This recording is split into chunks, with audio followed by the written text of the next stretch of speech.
Okay.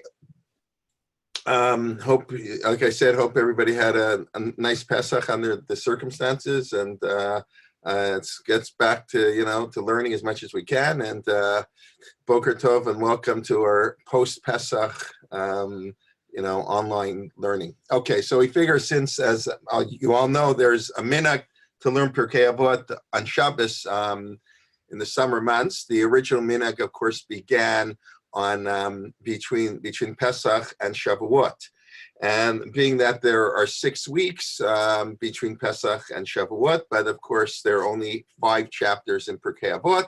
I'm sure many of you know that the 6th chapter of Pirkei Avot is not actually part of Pirkei Avot, not part of the Mishnah. And there's a little line that says, Shanu Chachamim B'lshon HaMishnah. Our rabbis taught in the language of the Mishnah. It's sort of it's parallel to the Mishnah, and that was added in for the 6th week, the week before the holiday of Shavuot, which of course in rabbinic literature is all about receiving of the Torah, and therefore the 6th chapter talks about Torah. It's all about the importance of Torah, the importance of learning Torah. That's where you have the 48 ways, how we are Kona Torah, how we acquire Torah. The minhag to study it in the summer is probably related to the fact that our moral compass is a little bit down. It tends to be a little bit down in the summer. The weather's nicer, people are up and around, the people aren't in school anymore. There probably is a connection. That Pirkei Avot, of course, is different of the 63 Masechtot in the Talmud. So this is really the only one that has a non-legal focus. The other 62 Masechtot of the Talmud, of course, deal with legal issues, divided into the 6 orders of the Mishnah: Zraim, Moed, Nashim, Nezikim, Kodshim, and Tarat, laws of agriculture, laws of the holidays, family life, business dealings, the temple, laws of purity. And very interestingly, Pirkei Avot is situated in Seder Nezikin, which deals with the interaction between human beings. Nezikin is the torts and contract laws, and in the court system, all the relationship between man and man. And it's there that we put Pirkei Avot, because that's, of course, it deals with relationships between people, and that's, of course, where ethics are most needed. You don't need ethics on Yom Kippur so much. Nobody comes to shul on Yom Kippur and talks about what dishonest business deal they can enter, or how to cheat somebody, or how they're ripping off people in their business. That they do, in different circumstances. Yom Kippur, we don't have to worry about it, but we have to worry about it when we're dealing with the issues of interaction between human beings. So it is quite fascinating that Masechet Avot was placed in Seder Nezikin. And I will point out something very interesting. Different rabbis have different specialties, just like, medical doctors. It's impossible, even in the time of the Talmud, it's impossible for any one person to know everything. And there were experts. We know, for example, when there are debates between Rav and Shmuel. So we say that when it comes to monetary matters, we follow Rav. When it comes to religious matters, follow Shmuel. We have different rules we follow, because different people were different experts. So we had experts in Agadata. We had experts in the non-legal portions of the Talmud, and they're actually, I counted here, I have the Mishnah Stura, if people can see. It is a great, I love this edition of the Mishnah. It's very clear, without really any commentaries, but just puts it in the structure, how you read it, highlights all the names. So they have in the back an index of all the rabbis who appear in the Mishnah, and wherever they appear. So you want to look up all the hundreds of times the Rabbi Akiva is in the Mishnah, you can look it up. So I went through this in Pirkei Avot, and it turns out there are 22 rabbis who appear only once, and only in Pirkei Avot. That 22 of the spaces include people like Ben Hey and Ben Bagbag, Elisha Ben Avuya. We'll see in a moment the Anshe Knesset Hagdolah. The only time the Anshe Knesset Hagdolah is ever mentioned is in Pirkei Avot. So that's in itself, I thought that was a fascinating sort of idea, that these were rabbis who specialized in, you want to call it ethical teachings, you want to call it morals, human relations, but that's how Many of the rabbis we only encounter in Pirkei Avot. Some of them are famous because Pirkei Avot is very lovely and beautiful, and people study it more often. So people know these rabbis a little bit more, but some of them are really appear nowhere else in the entire Talmud. Okay, that's by way of a very general introduction. Then let me just give a second piece of introduction. By the way, if people have a Pirkei Avot in front of them, that would be excellent. I can even take a 15-second break if you can get it. It wouldn't hurt. But Pirkei Avot, okay, I said I'll take a 15-second break. Okay, so I will. Yeah, it's in every siddur after Mincha for Shabbos, and that's the easiest place to find it. Okay, so Pirkei Avot list off in the first chapter the passing down of our tradition. We know the first Mishnah begins that Moshe kibel Torah Sinai, Masar Yeshua. The Moshe got the Torah at Sinai, gave it to Yeshua. We'll come back to this. Went to the Anshe Knesset Hagdola, and then the Mishnah continues listing off the historical passing down of our tradition. So we know that after the Anshe Knesset Hagdola, we have what's known as the five zugot, the 5 pairs of rabbis who led the Jewish people. The last of those 5 zugot pairs are Hillel and Shammai, but their teachers are Shmaya and Avtalion. So those 5 leaders, one was the Nasi, the political head, so to speak, of the Jewish people, and one was the Avot, the head of our Sanhedrin. So you go from Moshe, the Nevi'im, the Zkenim, Nevi'im, Anshe Knesset Hagdola, the 5 zugot, and then you get to the period of the Tanaim, the authors of the Mishnah, and we know that the Mishnah, maybe a lot of people are not aware of this, the Mishnah basically takes place over 6 generations, and the head of the Nasi for each of those 6 generations really was an inherited position. So you have, let's say, Hillel. Hillel's the transition generation to the period of the Mishnah. Hillel dies about, let's say, it says in the Talmud he died 100 years before the destruction of the temple. I don't know that it means it in a literal sense. The Talmud there has a lot of sort of historical data it puts in, but Hillel died, whatever, 75, 100 years before the destruction of the temple. Then we enter the period of the Tanaim. So either his son or grandson is Rabban Gamliel HaZaken, Rabban Gamliel the elder. Then his son, Rab Shimon ben Gamliel, who is killed by the Romans at the time of the destruction of the temple. And then the next Nasi is Rabban Gamliel the Yavne, the famous Rabban Gamliel who we met at the Seder, who the fights with Rabbi Yoshua. So that Rabban Gamliel, the Yavne, and generally whenever the Mishnah quotes Rabban Gamliel, it's the second Rabban Gamliel. The Mishnah will say Rabban Gamliel HaZaken, the elder Rabban Gamliel. And he too had a son, Rav Shimon ben Gamliel. So you have Hillel, Rabban Gamliel HaZaken, Rav Shimon ben Gamliel, Rabban Gamliel the Yavne, Rav Shimon ben Gamliel HaSheni, and Rabbi Yehuda HaNasi. And Rabbi Yehuda HaNasi dies around the year 220. And of course, he's the final editor of the Mishnah. He's not the editor of the Mishnah. The Mishnah took 50, 60 years to edit already in the time of Rabbi Akiva, who's killed around 135 in the Bar Kokhba revolt. The process of editing the Mishnah is beginning. And Rabbi Yehuda, of collating all the oral law, the rabbis knew already with the destruction of the temple that eventually they're going to have to write down the oral law. It was initially only allowed to be an oral tradition. That's another discussion.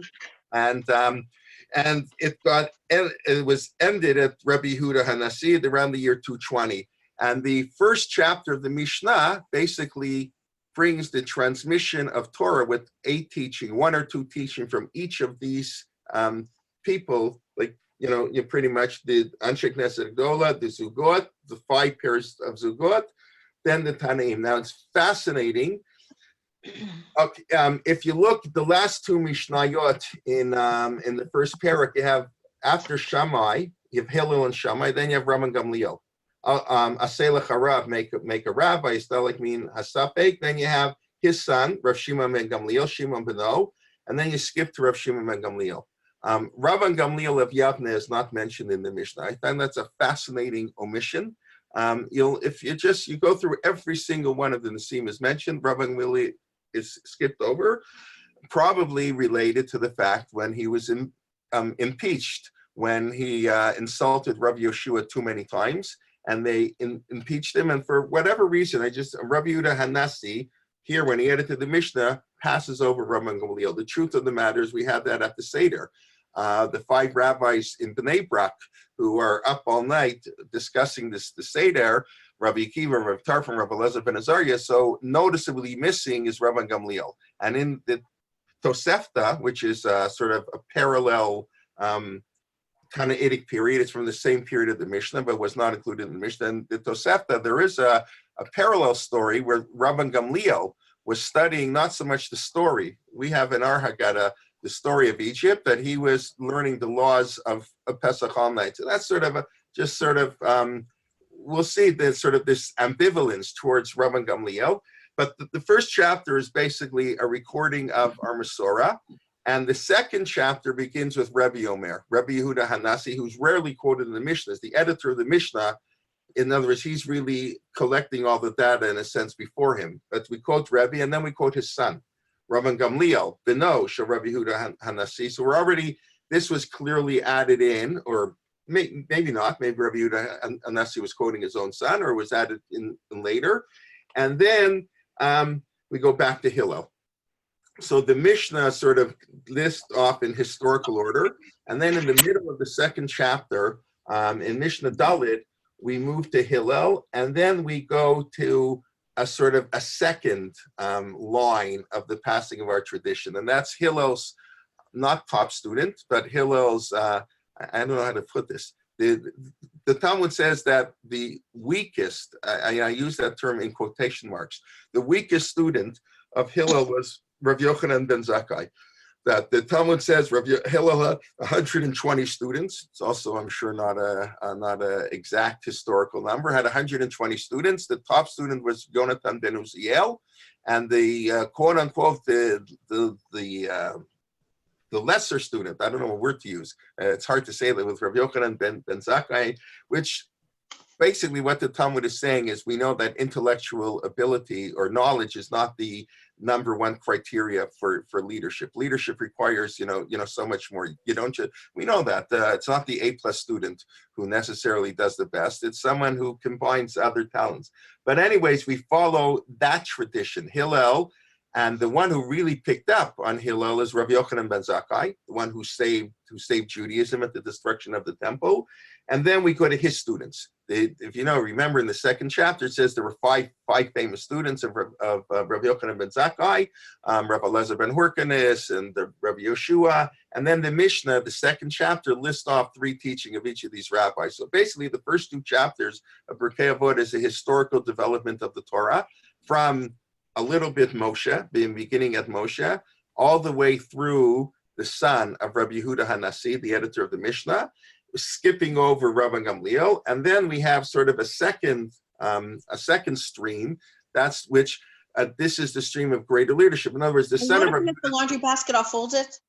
I'm sorry. Okay, no, I'm gonna. Everybody should be muted, please, unless you want to interrupt with a question. Anyways, then you have the second stream, which is the ones who actually were the main teachers of Torah.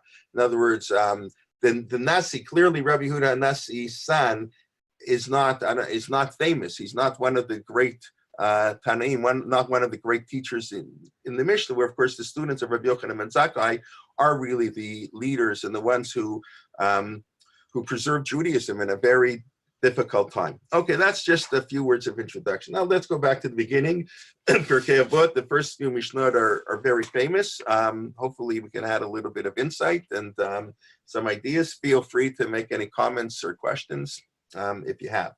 Moshe kiva Torah Misinai Masar Yeshua. Moshe got the Torah Misinai. So I just noticed, I had never noticed this. It's why always when you teach, you have to thank your students.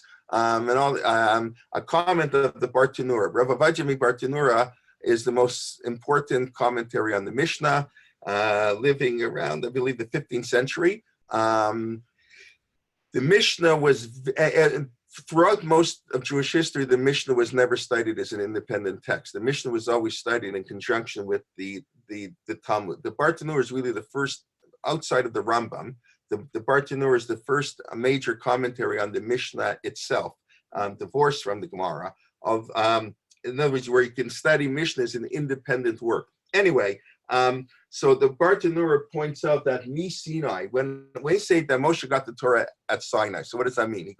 So all he writes is Mishanik Lemi Sinai. He got the Torah from the one who appeared, who revealed himself at Sinai. The Bartanura is very, very subtly making a very important point that Moshe, of course, did not receive the entire Torah at Sinai. Some people sort of have that impression that God gave the entire Torah at Har Sinai. It's obviously, it can't be true because we know much of the Torah, many of the laws of the Torah were in response to events that happened in the desert, happened later than Har Sinai. So it's not that Moshe received the entire Torah at Sinai, but Moshe got parts of the Torah at Sinai. There's a debate in the Talmud when he wrote it down. Was it written down at the time? Was it written down chapter by chapter, only at the end?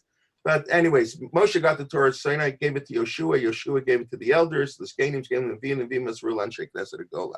And the Nevim gave it to the Anshe Knesset Hagdola. Now, you notice the Mishnah does, and then Heim Amru Shlosha Dvarim. The Anshe Knesset Hagdola had three teachings, three famous teachings.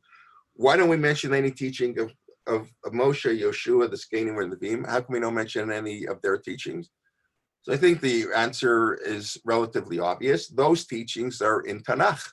The teachings of Moshe and Yoshua and the Skanim and the Nevim, Yeshayahu, Yirmiyahu, etc., that you open up a Tanakh. The Anshe Knesset Hagdola is the beginning of the Second Temple period. This is a major transition point, of course, in Jewish history, both destructions of the temple, the Babylonian exile in 586. We come back to Israel. Ezra, sort of the main leader of the Jewish people, back to Israel. According to many sources, he's the founder of the Anshe Knesset Hagdola. I mentioned last week, 120 people in the Anshe Knesset Hagdola. That's why the Israeli Knesset of today has 120 members. They wanted to model themselves after the Anshe Knesset Hagdola. So Torah underwent a radical change. It's really the Ora law only really begins to develop at this point. Prior to the Anshe Knesset Hagdola, prior to the return of Jewish people to Israel, the Torah was a written Torah. If you had a question, you could go to the high priest in the temple. He could read in his Urim V'Tumim. He could communicate with God. We had prophets to tell us what to do. We didn't have to do very much. We just had to listen. I mean, it was hard, but we just had to listen to the prophets. We didn't have to figure out what the Torah is saying. And most of Jewish law was not developed yet at this point. Jewish law was basically based on the Torah. But so much of Talmudic law, many of them are developed later. I know this is sort of often a difficult concept for people, and I don't want to get too much into it now. It's an important subject, but many of the Torah laws, like even, let's say, the 39 Melachot of Shabbat, it's pretty clear they didn't exist during the time of Tanakh. They didn't have all of them. When the rabbis analyze a verse in the Torah, the Yud Gimel Mitot, the 13 rules of how to analyze verse in Torah, rabbis introduce biblical law. In other words, a biblical and rabbinic law is not a historical idea that the laws given, at up to a certain point, and the laws in the Bible are biblical. After the Bible, it's rabbinic. It's not true at all. The Talmud tells us that Moshe made rabbinic laws. The notion of having a week of celebration after a wedding, Sheva Brachot, the Gemara, I believe, says that was a rabbinic law by Moshe Rabbeinu. Moshe was a rabbi, so Moshe introduced rabbinic laws. And I would say the vast majority of biblical law was actually not developed in the time of the Bible. God gave the Torah to us, Torah lo b'shamayim. The Torah is not in heaven. And the rabbis in each generation, especially when we had a Sanhedrin, the rabbis in each generation would analyze the words of the Torah and would deduce from their reading between the lines of the Torah new laws, and those laws are of biblical origin. They give a very simple example from nowadays. So people will say, well, how can driving a car, we assume driving a car is a biblical prohibition. That's our assumption. So some may disagree, but anyway, so how can that be a biblical prohibition? It didn't exist in the time of the Bible. There were no cars. The answer is obvious. We just take the principles of the Torah and apply them to a new situation. But on a more fundamental level, a lot of the Torah that we know was really developed beginning with the Anshe Knesset Hagdola through the Second Temple period, and in the time of the Mishnah. And that's, of course, the famous debate that got Rabbi with Rabbi Lezer and Rabbi Yeshua. Torah lo b'shmaim. Man has the right and the obligation to interpret the Torah, even if God, so to speak, disagrees. In the first time period of Jewish history, when we had prophets, God told us what to do. God revealed his will through Moshe and Yoshua and Yeshayahu and Yirmiyahu and Amos and Micha and Yonah. God revealed his will through the prophets. But when the period of prophecy ended, Esther is considered to be the last of the prophets. The period, Purim marks the end of the period of prophecy. We are into a new period, and God doesn't tell us what to do. We have to figure it out. And the rabbis say, the last pasuk in Megillat Esther, that Mordechai was beloved, l'rov echab, to the majority of the Jewish people, 55%. And the Mishnah, I don't know if it's 55%, but it might have been. People always complain about their leaders.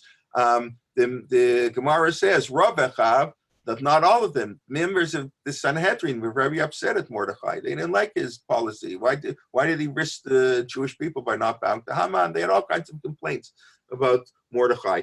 At this period, we don't have clarity anymore. It's sort of what we call Hester Panim.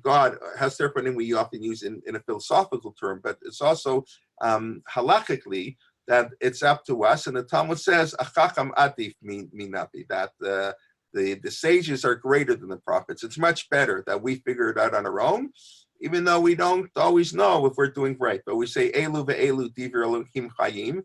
Two great sages can interpret the Torah in different ways, Beit Hillel and Beit Shammai. That's where it's said by. And even though they say opposite things, they're both correct in theory. They're both the manifestation of Torah. Torah can be interpreted in many ways. And however the rabbis decide to interpret the Torah, that's the way it's done in practice. So this whole process of sort of the change of the nature of Torah from a God-given instructions, what to do, to man figuring out, our great sages figuring out what to do, begins with the Anshe Knesset Hagdola. The reason this is strange for so many of us, I think, maybe I'm wrong, is because in a certain sense it stopped with the destruction, with the writing of the Mishnah, the writing of the Gemara, when our Sanhedrin, we no longer had a Sanhedrin, we no longer really have the power to interpret the Torah and make up new biblical laws. But when we will have a Sanhedrin, we will have that ability. And that's this is pretty standard stuff.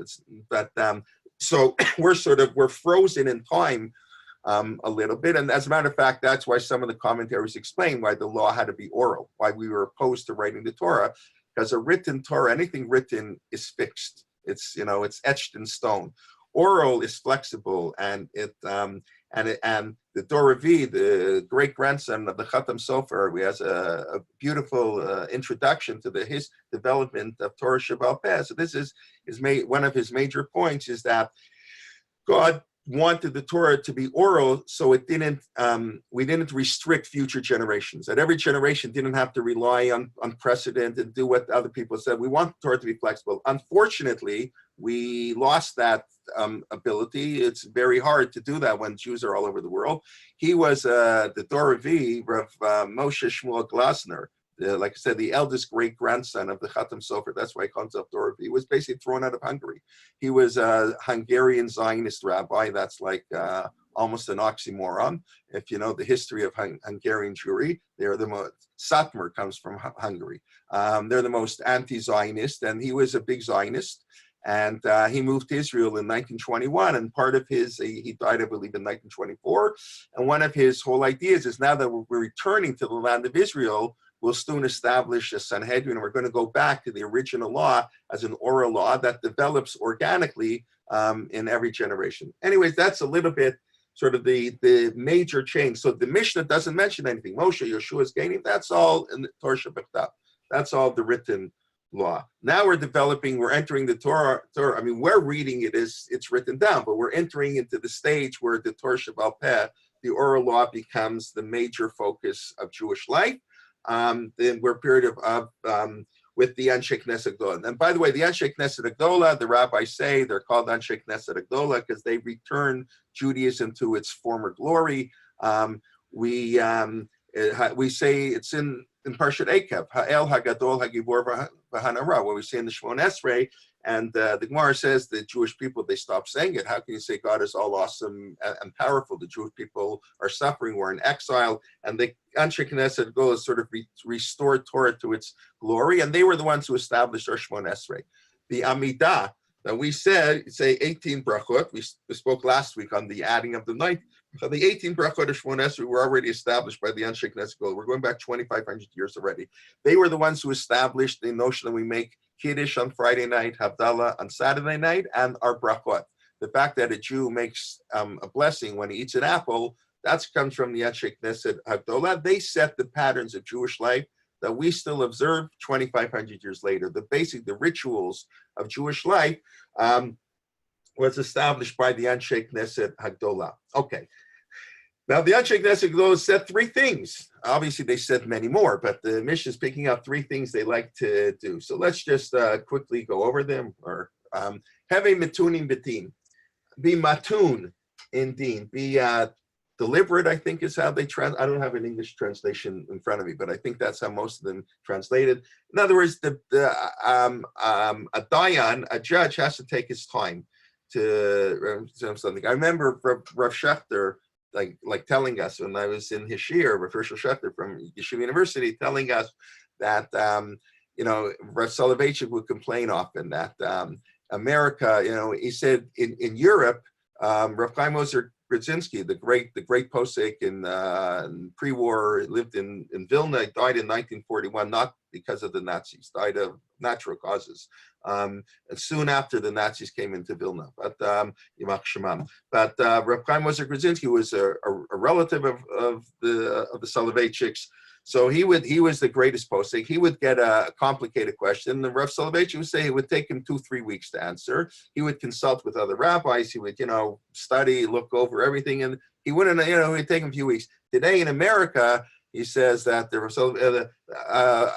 somebody calls up the rabbi. Questions are much more complicated in America. Life is much more complicated and very difficult questions dealing with, marriage issues, mamzeris and gittin, very complicated issues we have in America, of course. Life is more complicated.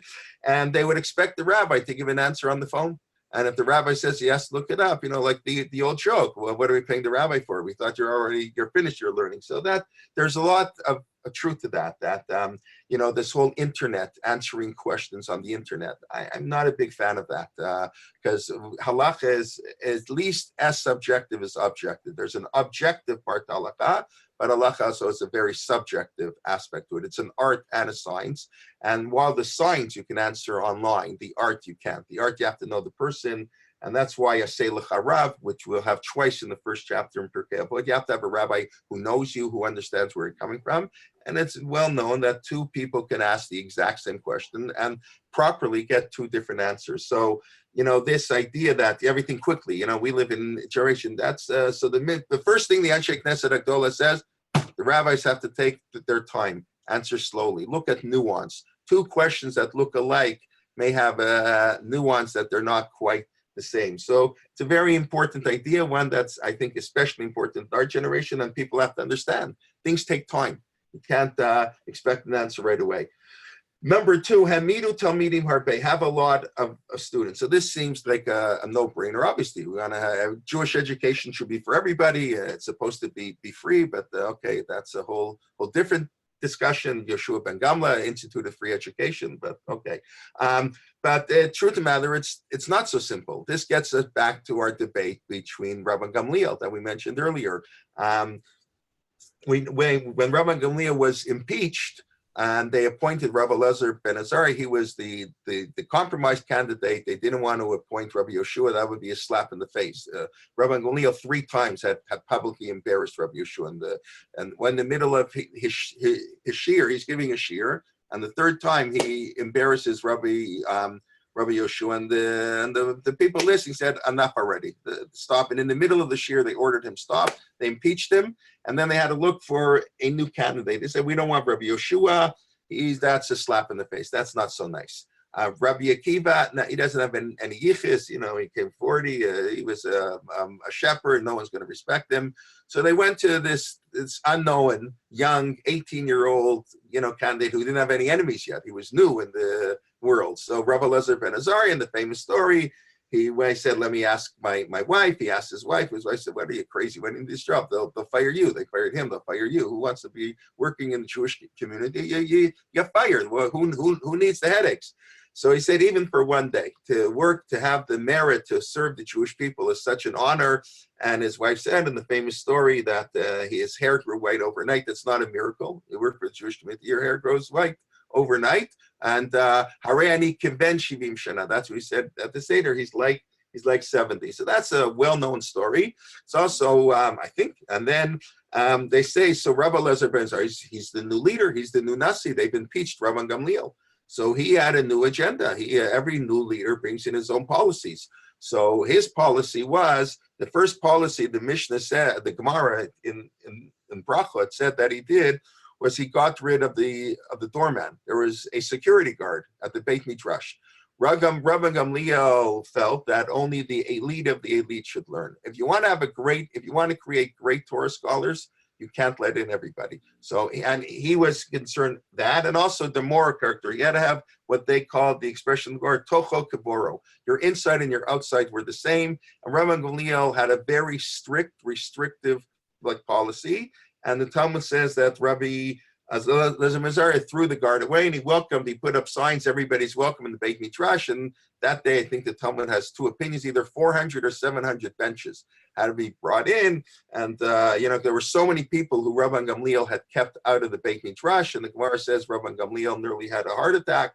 He said, when he saw what happened, he said, oh my God, 700 people or benches coming in. What did I prevent? And then he saw in a dream that these are not real students. They're just they're warming the benches. They're not really learning. And the Torah says that really wasn't true. They weren't warming the benches. They were learning, but they didn't want to make Rabbi Gamliel feel so bad. It's a beautiful story. They make up. Rabbi Yeshua and Rabbi Gamliel make up, and the Gemara says Rabbi Gamliel was extremely wealthy. Rabbi Yeshua went to visit him. Rabbi Gamliel went to his house to ask forgiveness, and he walked into his house and he said, "I see you're a blacksmith," because he saw the on the walls, all the mark on the wall. I see you're a blacksmith. And Rabbi Yeshua comment, "Oi, how terrible! Woe unto the generation where the leaders don't know how the average person lives." It's also fascinating, very important comment, when the leaders are detached from the people, which I think we all know is a very common problem we have today in the democratic world, and of course, obviously in the non-democratic world, but even in our democratic world. Anyways, they made up. So you had a debate whether you should open up the Beit Midrash to everybody. So when the Chachamim, the Anshe Knesset Agdola says, Ha'amidu Talmidim Harbei, that's not Rabbi Gamliel's view. That's the view of Rabbi Elazar ben Azariah. Rav Soloveitchik had a beautiful insight on this story, always has beautiful insights. The conclusion of the story is after Rabbi Gamliel and Rabbi Yeshua, Rabbi Gamliel and Rabbi Yeshua made up, so they reappointed Rabbi Gamliel. Majority has Rabbi Elazar ben Azariah, so they would take turns. So Rabbi Gamliel, and how do you know who the rabbi is? Who gives the speech on Shabbos morning? Who gave the drush on Shabbos? The Gemara said, Shabbat Shal Mihaya. Whose Shabbos was this week? 2 out of the 3 weeks Rabbi Gamliel spoke, and 1 of the 3 weeks Rabbi Elazar ben Azariah spoke. So they split in the leadership of the Jewish people. And Rav Soloveitchik points out what the Gemara is really teaching us is that both approaches are needed. You need an approach of an elite institution. Harvard University doesn't accept everybody, because it wouldn't be Harvard. Harvard and Yale and Stanford, you have to be great. Oxford, Cambridge, the reason they're who they are is they only take the A+ students. You want to develop greatness. You can't develop greatness when you open it up to everybody. Everybody has a right to learn Torah, but very few people are going to become great scholars. And therefore, the Talmud is playing out on the tension between these. On the one hand, everybody can learn. On the one hand, you need to have elite institutions. And that's Rabbi Gamliel and Rabbi Elazar ben Azariah's approach. And what we're sort of saying is, yes, you want to develop first open to everybody. And then those who are the best, you separate them and you have them learn. So that's when they say Hamidu Talmidim Harbe, that's really the view only of Rav Elazar ben Azariah, not the view of Rav Gamliel. I think it was Rav Soloveitchik also pointed out Hamidu Talmidim Harbe. It's a funny word. It should say teach students. What do you mean Hamidu? Stand up many students. And of course, the role of a teacher is to have his students stand up on its own, not to be dependent on the teacher. Rav Soloveitchik was very much like this. Rabbis, people would ask him questions. He would tell them, you answer the question. Sometimes Rav Soloveitchik said, okay, I'll give you some source material you may not be aware of. I'll tell you a few ideas. If they asked you, you're the rabbi, you know the congregant, you answer the question. Don't rely on rabbis. And it's so different from how so much of Jewish life is nowadays. But Hamidu Talmidim Harbe. Obviously, we're expecting the student has to know their limits. They have to know when they can't answer questions. But to turn to rabbis who don't know the people, or even if they do know the people, that's not their job. Your job is to answer the question. So Hamidu Talmidim Harbe.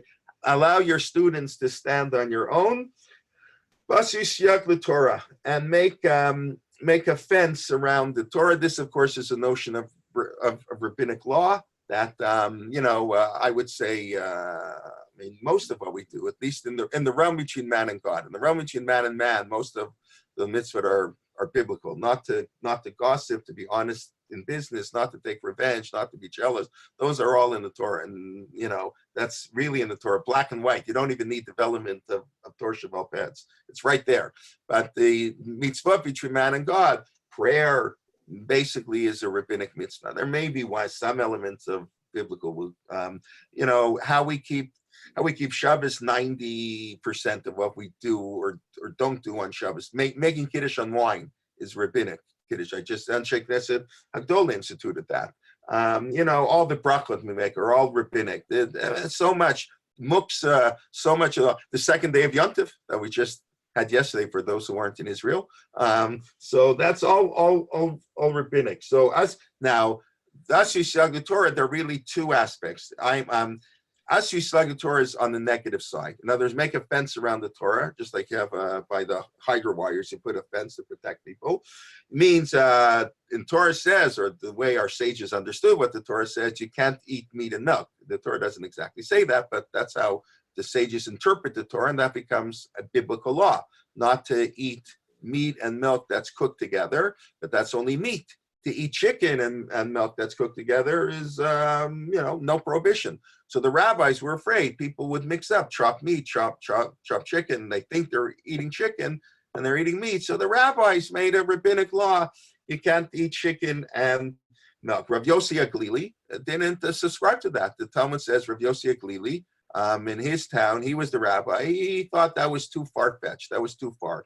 You're not allowed to make a fence 100 feet away. The fence shouldn't be 6 inches away. Shouldn't be 100, be a few feet away. In other words, the fence, you're not allowed, the rabbis say you're not allowed to make a gzeira. You can't make a fence around the fence. In other words, you can't make a law to protect a rabbinic law. You make a rabbinic law to protect a biblical law. So you don't eat chicken and milk because that protects a biblical law. But you can't make a fence around a rabbinic law. So you have to make Asri Torah. So that's one type of offense around the Torah. That's what really the Mishnah is referring to protect the Torah. Muksa, so much of what we do is like that. Then there's a second aspect. The Mishnah is not really discussing that as far as I understand it. That's the rabbinic ability to introduce positive aspects. The fact that they introduce Hanukkah and Purim, or that we say our brachot, that's not a siyag the Torah. That's the rabbinic authority given to the rabbis, if they have a good reason, to introduce new laws and on a positive sense. But anyways, these are the three sayings that the Mishnah wanted to take from the Anshe Knesset Hagdolah, that to take your time, have lots of students, make a fence Torah. I'll quote what I often quote. I heard when I learned this from Rabbi Meir Berglass, who lives in the Vei Elisa, I believe, in Israel, the founder of Midrash Moriah. For those who live in Toronto may remember, he was the rabbi of Shar Tefillah in the 70s, and he taught me my 4 years in high school. he taught me actually Mishnah. We used to learn Mishnah 40 minutes a day. And Rabbi Berglas was our teacher. And I remember he taught us this one very beautiful idea that these three things actually follow on one another. If rabbis are deliberate in judgment, if rabbis take their time with people, they'll have a lot of students. If you're gruff, people don't like you. If you take a question seriously, so you're much more likely to develop the students. And the best protection to Torah, the best fence around the Torah, is lots of Jews who study Torah. When you have a lot of students, that's their best fence to Torah. That's a very nice little sort of homiletic insight into that Mishnah. Okay, maybe we'll just do the next Mishnah on Shimon HaTzadik. Haya Mishayrei Anshe Knesset Hagdola. He was from the leftovers or the last of the Anshe Knesset Hagdola. It's a little bit unclear where we don't know too much about the Anshe Knesset Hagdola. We know, let's say Ezra was part of it. Mordechai was most likely part of it, like Esther and Mordechai. That Mordechai, Chagai, Zechariah, Umalachai, the prophets who transitioned. In other words, we said the period of prophecy ends and the period of the sages begin at the Second Temple. But the transitional generation really are Chagai, Zechariah, and Malachi, or the prophets who bring back help with rebuilding of the Second Temple. And then we transition really to the Anshe Knesset Hagdola. They were members of the Anshe Knesset Hagdola. The Talmud says, Ubahem Kama Nevi'im. There were 120 people and a few prophets. There was to sort of get it started, and then the question, how many generations it lasts? Anyway, Shimon HaTzadik is from the last of the Anshe Knesset Hagdola, let's say 3rd century BCE, something like that, 3rd or 4th century BCE. Made a famous teaching on 3 things the world stands. We'll have later on in this chapter, Olam Kayam, a lot less famous, but the Mishnah in the end of the first chapter, Rav Shimon Gamliel says there are 3 things Olam Omeid. He also says Omeid. I think most Mishnah says Kayam. Have a different teaching, but we'll stick with Shimon HaTzadik, ala Torah, Avodah, Gmilut Chasadim. The 3 pillars of Jewish life are Torah. So the question is, what does that mean? The observance of presumably means the observance of Torah. Many commentaries understand, of course, on the study of Torah, but it means really Torah is our be-all and end-all. Limlo briti yomam v'layla chukat shemayim v'aretz lo samti. The rabbis, the pasuk in Yeshayahu that God really created the world for the purpose of the Torah. He stuck up baraita ubara alma. He looked and the Torah created the world. Like when an architect builds a house, or you build a house, you have the architectural plans. The plans are there first, and then the building comes. So God's plan for the world was based on the Torah. It's actually a very powerful teaching in many other ways. Basically, what it means is sometimes it is hard, but the Torah is part of the natural world. It's not something when we say, Moshe Rabbeinu says, it's not me'ever liyam, it's not b'shamayim, it's not, it's karov elecha. It's close to you. It's part of our being. It's part of God looked at the Torah when he built the world, meaning the world can exist with the Torah happening.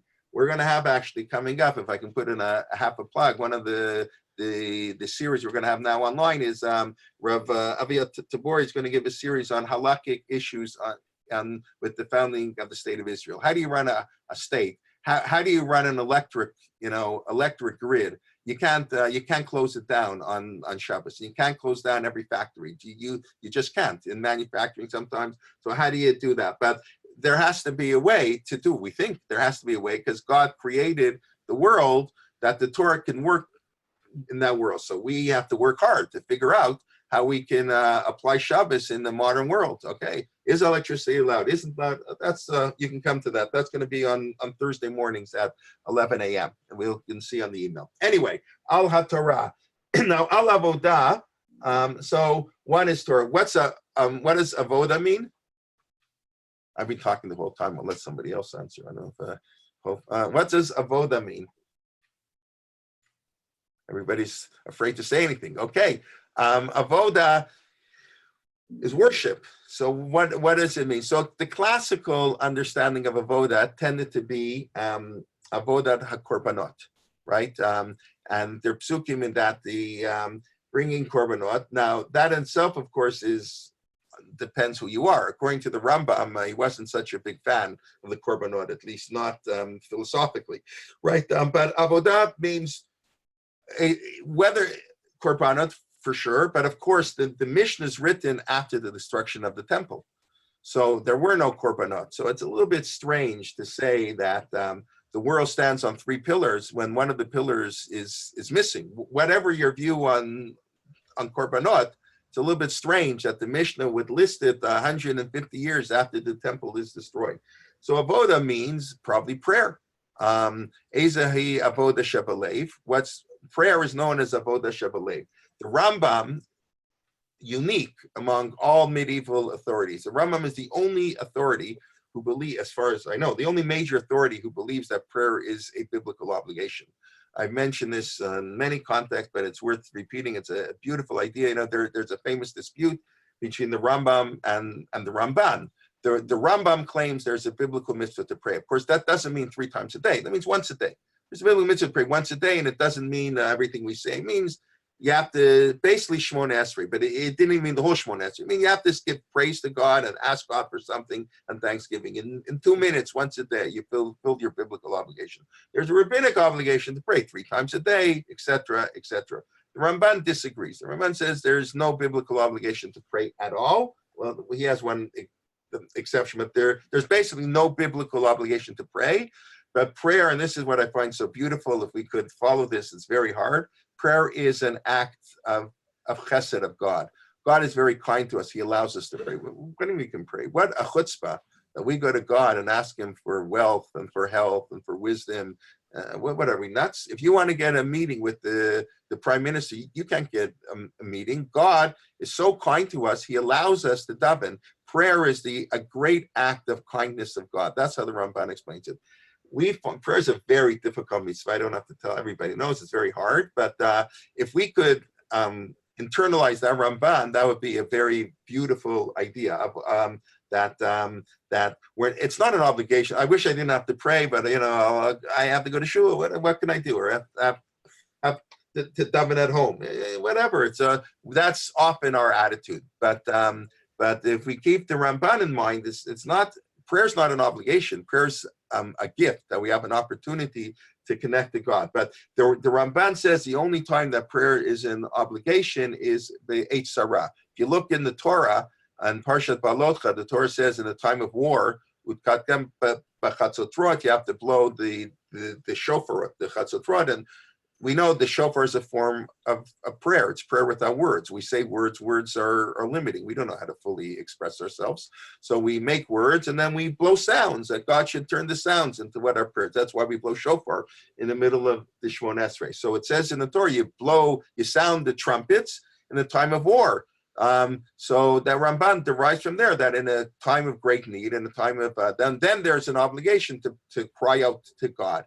And Rav Soloveitchik has this very famous comment that there is no debate between the Rambam and the Ramban. They really are not arguing. Everybody agrees prayer emanates from a sense of need, the obligation to pray. Just the Rambam says man is in a perpetual state of need. He may not know it, but every day man has needs. He has to pray every day. And the Ramban says only when you know it, you have needs. But fundamentally, I sort of like the first half of Avodah being sort of not so much an obligation, but an act of kindness. So Avodah probably in the Mishnah, I would assume, is more prayer than korbanot.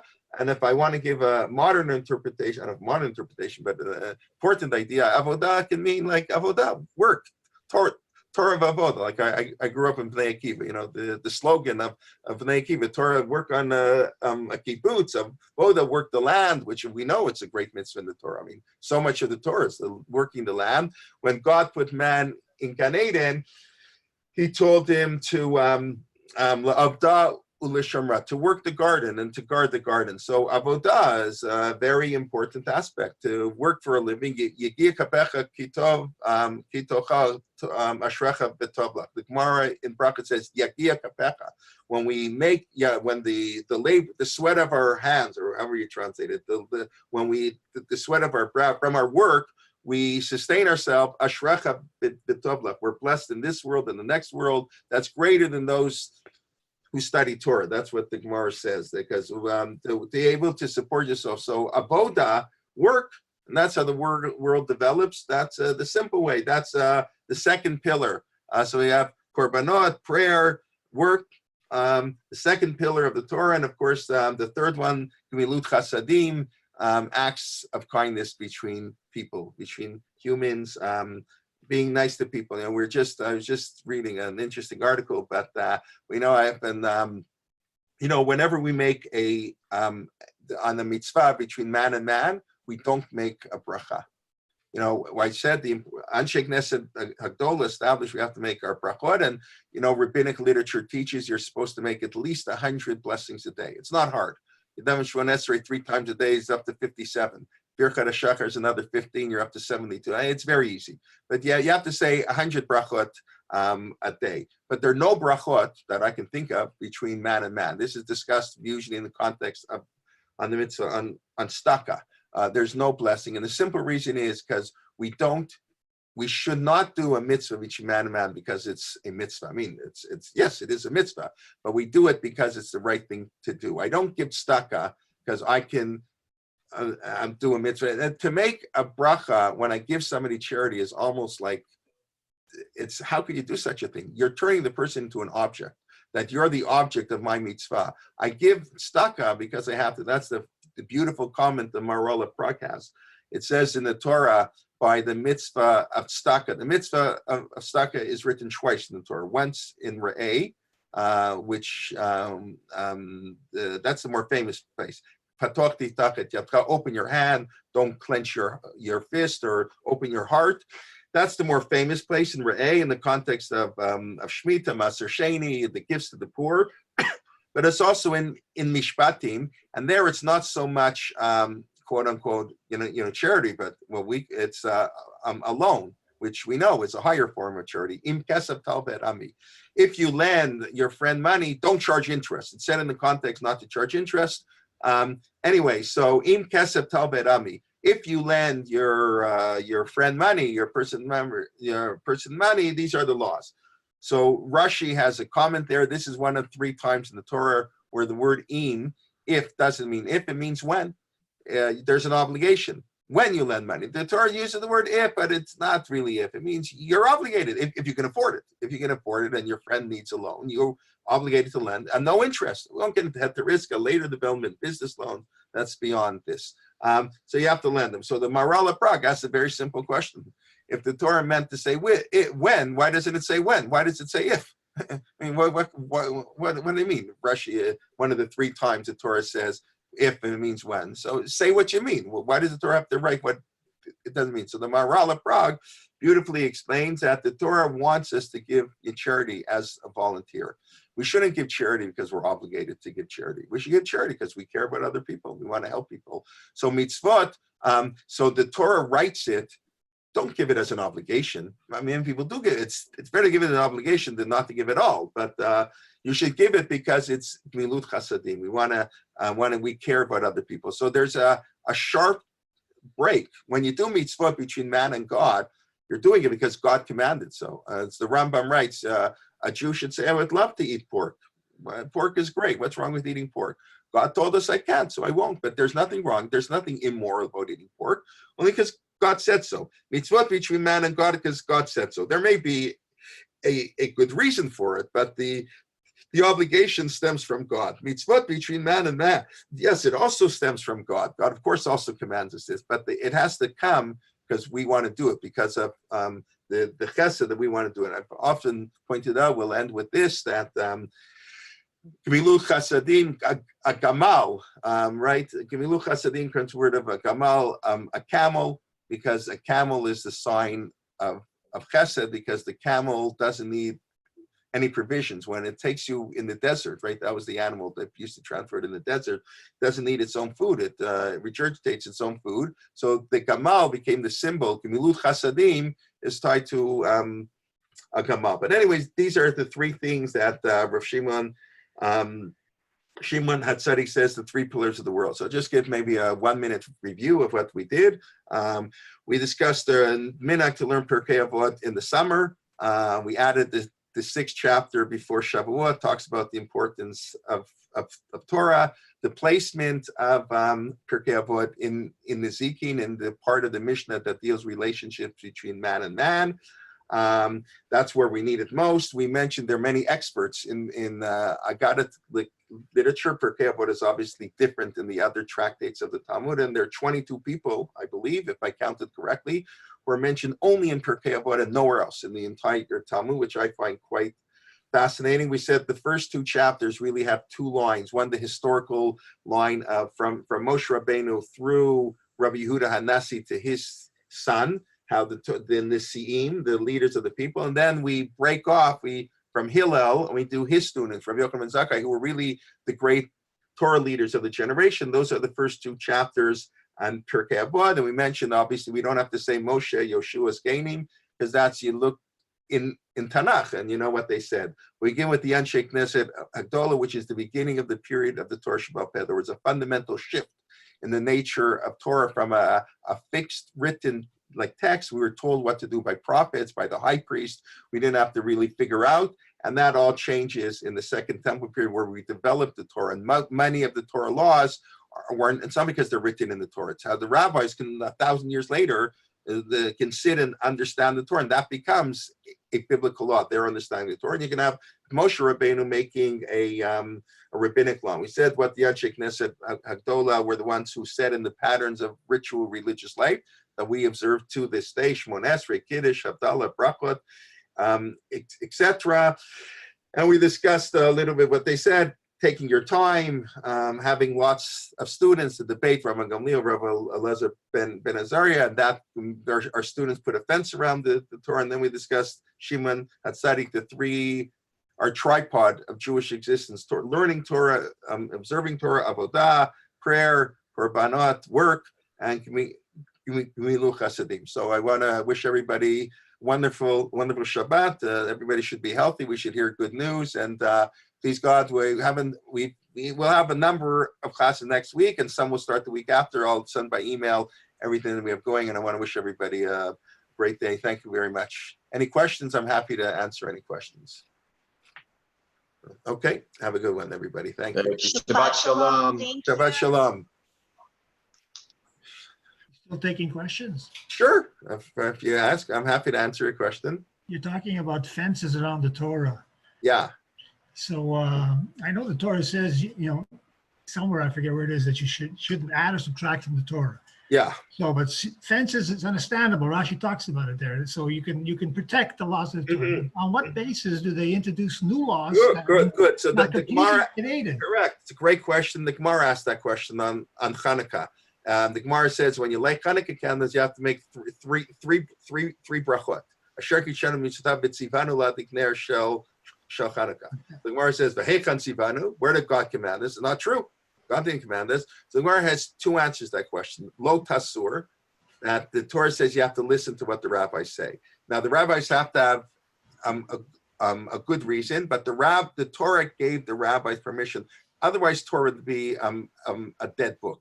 In order to make Torah relevant, the rabbis need the authority to introduce new laws and new ordinances and new holidays. Yom Ha'atzmaut. Say hello on Yom Ha'atzmaut, right? That I think most people I assume we all celebrate Yom Ha'atzmaut, right? So what does Lo Torah mean? I'm sorry? Where does that Lo Torah refer to? You're right. So how does lo do not veer from what the rabbis say? In other words, you have to listen to the rabbis. That's the Torah's permission. But the Rambam writes they have to make it clear. It's a rabbinic law. They can't make up the Torah's. The way the Rambam explains, if the rabbis were to say meat, chicken and milk was a Torah prohibition, that would be a violation of the Torah. That's adding to the Torah. But if the rabbis say we're going to make a rabbinic fence, and they admit it's a rabbinic law, but even in the Kiddush of the Torah, the inside of the Torah is even on positive mitzvot. And the second verse they quote is Shal avicha v'yagetcha zekenecha v'yomru lach. Ask your parents and they will tell you, ask the elders.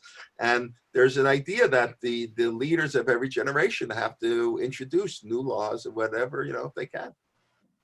I mean, it's a very broad topic, and there's a lot to discuss in rabbinic authority, but basically, they're not allowed, they have to watch a fine line, and that's why they're rules. They can't make a rabbinic fence to protect the rabbinic law. That's too much. That's adding too much. They have to go and whatever, and but we know throughout so much, Hillel made a prosbul, and so many new things were instituted. But Hanukkah and Purim are the best examples of on a positive law, and then you have all the negative laws that the rabbis introduced. I hope that helps a little. A little. Okay, well, we can have one day we'll have a series, please God, on rabbinic authority. There's a lot to discuss there. It's an important subject, one not studied too much, I think, by most people. All right. Unfortunately, some of these fences they make end up splitting the people apart, like kitnias. Right. So kitnia is not a fence. Kitnia is a minhag. That's right. So you have no Is that a fence to protect us? Not actually, they say not to actually make chometz. Right. The people, the minhag of kitniot started probably, I don't know if it started by the people of the rabbis, right? It is a minhag. It shouldn't split us, right? See, until this generation, there was no problem, or 2 generations ago, because a Sephardi and Ashkenazi Jew, they never met each other. If you lived in the Middle Ages in Spain, and you lived in let's say, in Germany, the Balei Hatosot are living in France, and the Ravid and the Rambam are living in Spain. They never saw each other. They never, the Tosfot never once quotes the Rambam. It's actually an amazing thing. As far as I know, in the entire commentary of Tosfot and Talmud, never does he quote the Rambam. And the Rambam died in 1204. Tosfot, the era of the Tosfot goes till the end of the 13th century. They never quote the Rambam. They knew of the Rambam, believe me, in time and Tosfot, but it was a different world, the Ashkenazic world. So they had a minhag here and a minhag there, no big deal. Today, you come to Israel, so fine. So, right. So, certain, there are questions. What do you do? You marry a Sephardi girl? I don't know. Well, I don't know what I think. I mean, I know what I think. I'm just not sure. But, like if kitniot is going to stop, I think in certain circles, people are eating kitniot on the fringes. And, we'll see what happens. But you're right. It should not create a machloket. Sometimes it does, unfortunately. But that's a minhag that was instituted post-Talmudic. You're right. You have to be very careful not to institute. Whenever you introduce. When's your next? I'm sorry? When's the next Zoom lecture? Next Zoom lecture will probably be on Monday, but I'll send out emails about it. I'm working. A lot of the people who are going to teach want to wait a week to get prepared, which is understandable, of course. But Mark Shapiro will be speaking 8:30 on Monday night. And I'm going to work on it. It's only 10:30 now, and I have a few hours to work on it the rest of the day. I appreciate it. Okay, thank you very much. Okay. Gives me a chance. I appreciate people coming. Otherwise, that's what it's all about. Okay, listen, we have to make the best of the situation, and it's wonderful. All the Torah around the world. How many people? How many Zoom share? It's really an amazing thing. All right. Have a good one, everybody. Thank you very much.